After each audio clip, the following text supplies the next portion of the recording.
Here you go. All right. What's up, guys? So we're going to do a live feed. My good friend is going to be walking around, getting some of this. So here's your live feed. There you go. We're live. Just don't touch the screen. Definitely like try to get out in front and get some view of her, because I think people want to see her.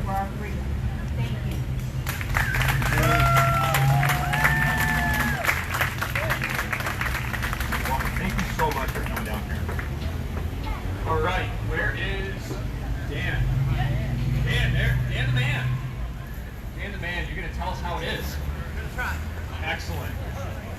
Hey, one thing before I forget, I just wanted to ask everybody, right? We are the patriotic, community-centered, take care of our country, take care of our town, take care of our neighbors kind of people, right? Yeah. Okay, so please, let's help everybody. Whenever you leave, police this area, the stuff on the ground, let's leave the common cleaner than we found it. A lot of us are not from here. Thank you. Take care of the town that's hosting us, whether they want to host us or not. Okay? So please, if you see some trash on the ground, you're not terrified, you got some COVID from it, if you pick it up and get rid of it, even if it's not ours. We want to leave a good impression, and we always want to be showing that good face. That's how we care about our country, that's what we do. So I just want to remind everybody that. Thank you. Here's Dan.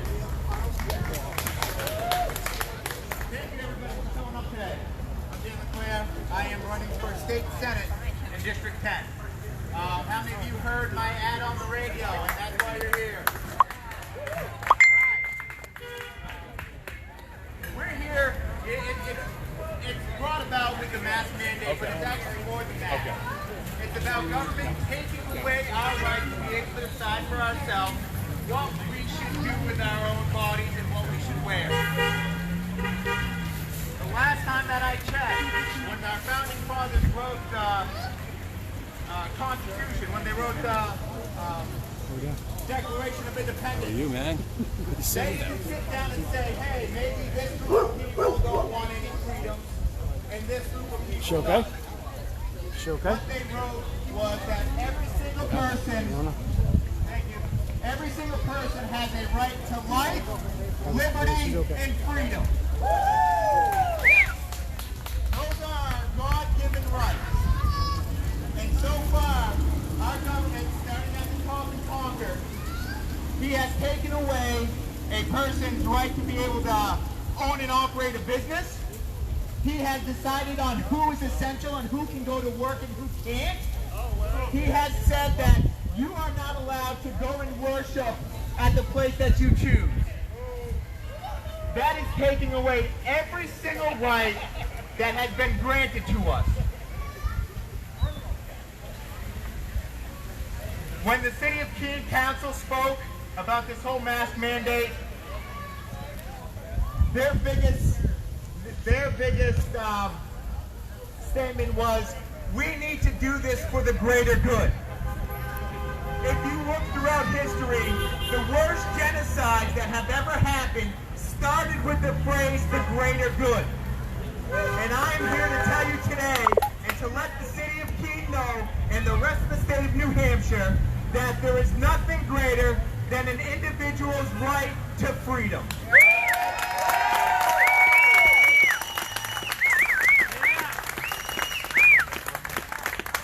Excellent points. Excellent.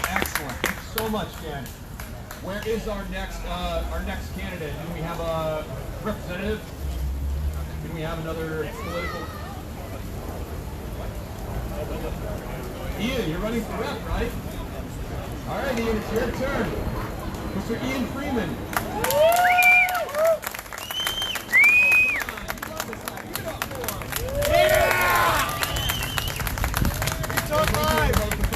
Today. Really appreciate it. We couldn't have done it without you. I'm running for state rep here in Keene, but that's not the reason I'm talking to you today. Masks, they're anti-human, you know, on a fundamental level. I can't see your face. I can't see your expressions if you've got a mask on. Social distancing is anti-social. And remember, you know, I understand a lot of people may have certain favorites when it comes to their political beliefs and such. I love freedom, and the federal government is not your friend. And the mask mandates and all these social distancing rules, they came from the CDC. And it doesn't matter if it's Trump, and it doesn't matter if it's Barack Obama, and it doesn't matter if it's Biden. These bureaucracies stay the same. It's the same bureaucrats most of the time. They'll change out a head here and there. Trump will come in, he'll put a few new heads in, but the bureaucracy stays the same. That's right. The taxes go up. The regulations go up. That's right. Even when the Republicans were in total control during the Bush administration for a few years, what did the government do? It got bigger. So the new batch of people who want to seek power aren't going to do anything different. They're going to use government to reward their friends and punish their enemies. That's what the government does. That's what the federal government does. That's what the state government does here in New Hampshire. And remember, New Hampshire, I think, was the first, correct me if I'm wrong, if it wasn't, it certainly was the first three, of the states to declare independence originally from the king. Am I right? Was it the first state? Does anybody remember? I think it might have been the first. So I think it's time to do that again. It's time for New Hampshire to declare independence from the United States. Right on. I appreciate this event. I appreciate being able to be here. But if I'm going to be waving a flag, and I'm not a flag-waving kind of guy, the New Hampshire flag is the most important flag. Right on. New Hampshire is where, he's got it back there, right on. Thank you. I don't love the state government either, though, okay, because they're also enacting this mass tyranny. They're enacting, but the thing is, they enacted tyranny before that. Okay, so when you talk to a lot of these business owners here in Keene about this ban or this mask mandate, they'll tell you they're afraid. Okay, they are afraid of being ticketed. They're afraid of, court. They're afraid of potentially being shut down, and they're afraid of having like a health license or a permit pulled. Well, the problem came in when the first business owner asked for a permit. When the first government mandate came down on business owners saying, "Oh, well, it's for your own good. You just need to ask permission. You need to ask us, these bureaucrats who don't actually do anything productive, for permission to be a business owner, for permission to serve your customers in the way that you want."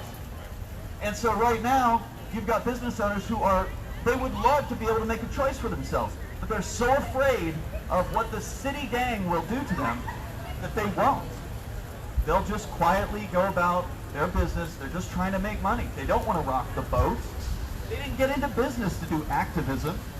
They just want to help people, connect them with their product or service, and the city of Keene stands in the way, and the state government stands in the way. If we've got 100 people here, and I think we absolutely have, I think the governor passed an order this week saying that you have to have masks on, or else the organizers can be arrested for misdemeanor charges. Because if you don't do what the governor says, it's a misdemeanor. You're going to jail for that. So it's insane. I've got some flyers about New Hampshire declaring independence and why it's time to do that again. So I'll be around here passing them out. And thank you so much for listening. Nobody, did you want to speak? Nobody's running for governor. He's the other option on the ballot. Karen is obviously a great choice as well, but he's going to speak to you about voting for nobody.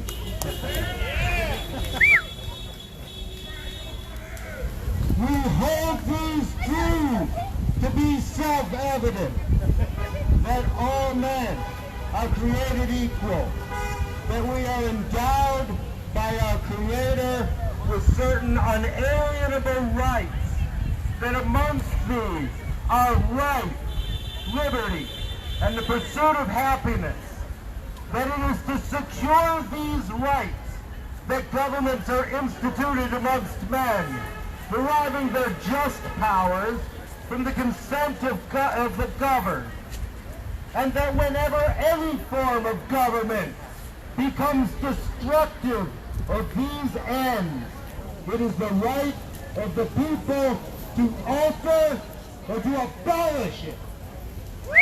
Woo! That is where we stand today. I felt sad listening to the first speaker, because I used to feel about this flag the way he feels about it now. I used to revere the founding documents of this country so much that I've got memorized big hunks of them. That was the second paragraph of the Declaration of Independence, if you didn't recognize it. But what I see today, I moved to New Hampshire because the other 49 states are lost causes. Okay? And my belief is, if New Hampshire continues to keep its wagon hitched to California and to New York and to New Jersey, there will be an albatross around our necks, and they will drag us down into socialism and slavery. And I, for one, would rather let them go to hell in their own way than not take me with them. Woo!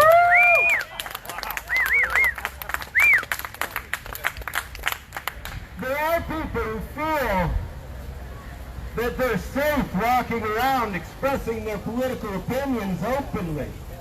I used to believe that.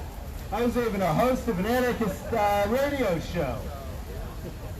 And a man named Phil Christiana of the Joint Terrorism Task Force of the FBI came and arrested me for weed and threatened to put me in prison for 81 years. Well, what did he want me to do? Was he looking to make a huge drug bust? We love you too!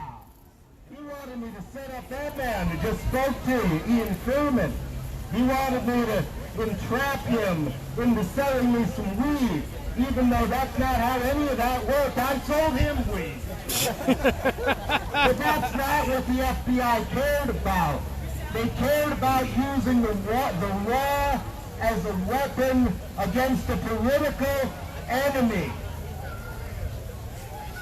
So I've been snitched in a year and a half. Oh well. The point is that your government today is doing things that you think only other people's governments do. It is engaged in murder. It is engaged in extortion. What is it? What's the difference between Brinks Home Security and the mafia? When Brinks Home Security sends a salesman to your house and says, we want to sell you this security plan, and you say, no, I'm not going to buy it. They don't tell you, well then, we're going to kill you. The mafia says, if you don't buy our product, we're going to come and burn down your house. We're going to come and kidnap you. We're going to come and torture you. We're going to come and kill your children. Now, which of these agencies is the government most like?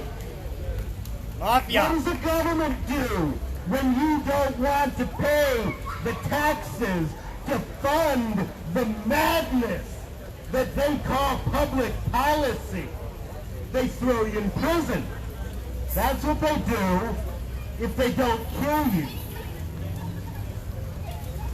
That, for those of you who noticed, is why I took a knee when they were doing the Pledge of Allegiance. Because I cannot have allegiance to a power which is at war with me. That would be insane. That would be welcoming my own destruction. And I do not welcome my destruction. And I will do everything I can, if you make me governor, to keep this state the freest state in the nation and to make it the freest state in the world. The first thing that I will do when I take office is I will pardon every victimless crime in New Hampshire history, starting with the gun crime. Okay? I'm not talking about shooting people. I'm talking about being in possession of a firearm. Woo! A well-regulated militia being necessary to the security of a free state, the right of the people to keep and bear arms will not be infringed. Every single gun law is unconstitutional by the federal constitution and by the state constitution. It is time to stop negotiating rights away with the NRA and take matters into our own hands.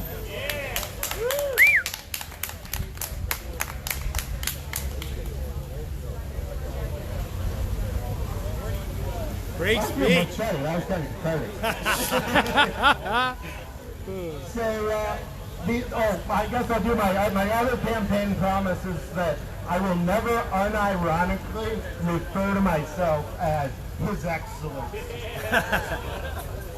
Since ain't nobody got time for that. Well, I appreciate you letting me rant. I feel much better. I hope you all will vote for me. It probably won't change the outcome of the election. One vote doesn't. But if the message you want to send is that you're as mad as hell and you're not going to take it anymore, say it with a vote for nobody. Because nobody knows how to live your life better than you do, and nobody deserves that kind of power. Woo! Thank you. Great to hear from different viewpoints. I love it. You don't have to agree with everything everybody says. That's kind of the idea of what we're doing here. So take what you want from everybody that speaks, leave what you don't, and try to grow, okay? I want to read you a quote, all right, because I was talking about New Hampshire history, and I love this state. I got it tattooed on my arm. I've been here since I was 3 years old. Wasn't born here, but that wasn't my choosing, okay? I want to read you a quote. You guys probably heard this. And down here in Keene, you might not be real familiar with the Old Man of the Mountain, but where I live up in the Plymouth Canton White Mountain area, the Old Man of the Mountain was one of our trademark staples, and we love to go see it. We look forward to driving by it when we went through Franconia Notch up to the Great North Country, and it saddened me specifically and our communities when he fell. And I want to read you a quote. You might have heard this. And you don't have to be a religious person to believe in the stuff that we're doing, but, you know, take it for what it's worth. The quote is from Daniel Webster, and he said, "Men hang out their signs, indicative of their respective trades. Shoemakers hang out a gigantic shoe, jewelers a monster watch, and the dentist hangs out a gold tooth. But up in the mountains of New Hampshire, God Almighty has hung out a sign to show that there He makes men." Woo! And when I was in high school, the Old Man of the Mountain fell. And I'm 33 now, and I have seen a continual decline in accountability and responsibility and in individual rights and in the patriotism and in the men in this country and in our state. And this is not a sexist thing, it's just the word he used. Our patriots, our people, okay? We need to remember, we used to have that symbol and we need to get back to that. I don't think it's any coincidence when our big state, like, I mean, it's on everything, the Old Man of the Mountain. It should be our reminder. And when that symbol disappeared, I really think we started to go downhill even faster. I love that quote. I heard another quote from an old travel magazine. It was a travel magazine talking about, you know, all these nice places. And in there, somebody was a New Hampshire resident, and they said, "Why would I want to travel when I'm already here?" That is New Hampshire. Why would we want to go anywhere when we got this place? All right. And I think with that kind of a segue with that quote, we had some folks here from the Ipswich revival, and he was going to give us a nice quick prayer. To kind of just give a prayer, ask for some blessings on this town and on our cause. Where do you go? Where do you go? No, he was just here. All right, well, I'll do it if he's not here. Dear Lord, thank you for this wonderful day. Thank you for the support that you've blessed us with, and the great people that I've been privileged to meet, and the great patriots that are still alive in our country, Lord. Yes, we face many challenges, and yes, there are many things we can fix, and yes, it's hard to come together to decide what to do. But Lord, you've given us this day, and so far it's been a great, peaceful, patriotic, and productive rally. I'm so thankful that you gave us this country, you gave us these ideals, and they come from you, unalienable rights given from God, and Jesus brought them to us. That's my personal belief. You don't have to believe in it, guys, but that's my personal belief, right? And Lord, thank you for this. I truly am appreciative of all of these people and the opportunity to live this life that we have. I try to live every day, Lord, and I hope these people do too. You can die at any point. I could die of an aneurysm in my sleep tonight. I have to be good to my wife every day. I have to be good to you guys every day. Because you do not know the last day. You do not know when you're going to die. You don't know what's going to happen. I do not live in fear. Lord, even though I walk through the valley of the shadow of the death, I will fear no evil, for you are with me. That's how I feel, and I pray that you watch over all these folks here. They're happy, they're healthy, and our cause of liberty is hurting and around the land. Amen. Amen. Yeah! Woo! Tom, did you want to speak or from Health Freedom? Sorry. Cheryl, yeah, all right. So Cheryl's going to come up. She's got some interesting facts, and she's done a lot of research on masking and the science side and the health stuff. So we're going to give her the floor for a couple minutes, and then I think we're probably going to wrap up unless we've got anybody else. So we're still going to be here until 4 o'clock or so. Hang out, wave signs. Let's try to support some local businesses if they'll let us in. The poorhouse will. The poorhouse will? All right, so if you want beer afterwards, head over there. Eat mofo. Both eat great. No mess. All right, we're going to eat mofo over there too. Here you go, Cheryl. Thank you. Hello. First I want to say it's so great to see all your happy, smiling faces. I've done a lot of research on masks. The masks are not going to stop the coronavirus or anything else. A virus is about 1 micron in size or less. Of course, on the mask, your cloth mask, your surgical mask, your N95 mask, you're all bigger than that. The virus is going to flow right through. The other thing that happens is when you put on a mask, the rate of oxygen or carbon dioxide that you're breathing changes. It's easily measurable. There are OSHA standards as to how much oxygen should be in the air when you're breathing. Your oxygen level will actually drop below OSHA standards when you put that mask on. So you develop situations called hypapnea. Hypapnea is when there's too much carbon dioxide in your blood. And you all know you can die from carbon dioxide poisoning. Once you have hypapnea, then you develop a condition called hypoxia. Hypoxia is when you don't have enough oxygen in your cells. And because of that, your body isn't functioning normally. Your blood pressure is going to go up. Your cortisol level is going to go up. You're going to cause all kinds of problems.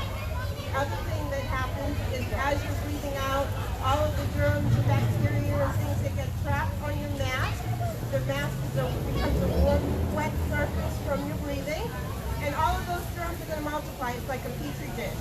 So you're going to be breathing those germs in. People have developed pleurisy from the mask. They develop staph infections around where the mask is. They've developed bronchitis. People have collapsed lungs and all kinds of conditions that can happen because you have that mask. The other thing to consider is what is your mask made of? If it's made of cotton, cotton is the most pesticide developed plant that we grow. There's all kinds of pesticides that are probably still on your cloth that they haven't been able to get rid of. If there's dyes, there's chemicals from the dyes. If you're using a surgical mask, there's some plastics involved in that, and plastics are estrogen chemicals. So all kinds of things that you're breathing in that you normally don't. When you breathe out, you're breathing out waste products. When you put on a mask, you're not getting rid of those waste products. The other things to consider, there are things, if you are deaf or hearing impaired, you really need to be able to see faces, to be able to see what people are saying, and it's really discriminatory against people with that. Masks also hide smiles. Smiles create a sense of wellness and everything's good. When you put that mask on and you walk around the store, you know the stores with all these masks, empty straws. People get angry, they get impatient, and they're not nice people. Our joy has been taken away from us. A lot of people will say, well, surgeons wear them all day. That's the argument they get. Surgeons wear them all day, and they don't have any problem. Doctors wear them all day. Well, doctors have not until recently started wearing them in the office. It used to be commonplace that doctors did not put a mask on to sleep. They're called surgical masks because they're used for surgery. And the design was to keep the spittle from the medical team from infecting an open surgical wound.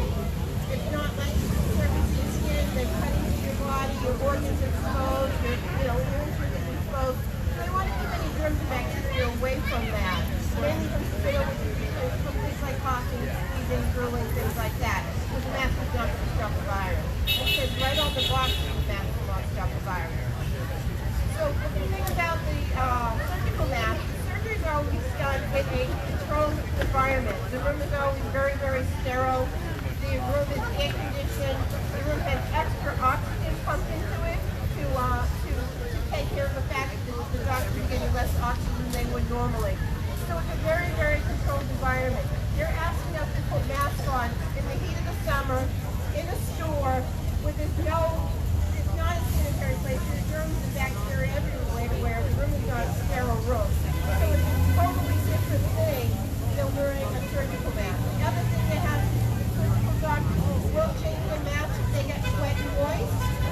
People are walking around here with masks, they're wearing them all day. They're probably throwing them in the car and wearing them next day.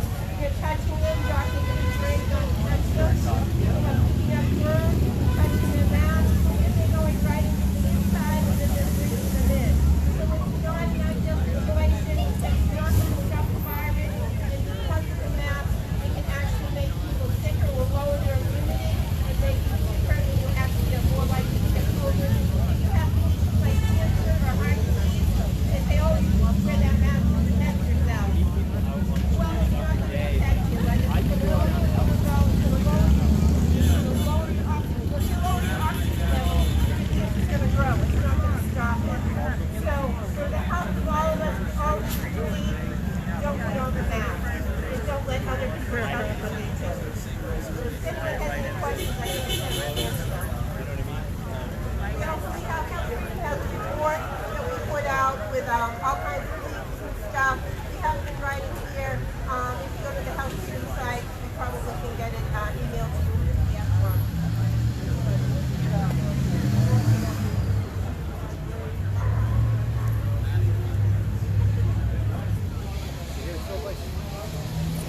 Good for you, bad for you, good for you, There's a bad lot of things we have to do about suicide, domestic violence, all the other things going on. What happens is we are social creatures. Hugs actually increase our immune system, make us feel better. Smiles make us feel better. We have this condition we have been conditioned for a new normal. And I like to say the new normal is not only not normal, but it's designed to take away our unity. Because we've been isolated, especially our teens, they're very social. There's been suicide. The fact that we've been pulled up and not be able to do things like go to church and create social bonds. People are getting depressed. There are lots of situations too, like schools, when there are kids that abuse homes or wives that were abused. A lot of them used jobs in schools and that was their sanctuary. And now they're all home and everybody's getting anxious. So a lot of the abuse, both sexual and child abuse, has increased during this so-called pandemic. Suicide rates are up, drug abuse rates are up, alcohol abuse rates are up. The whole pandemic, pandemic has really done a job to take us out and destroy our one school built.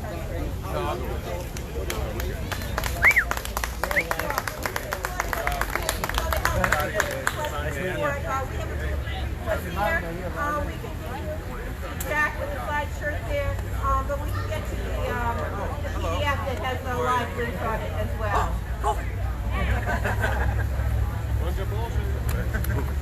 Thank you. Good job, guys.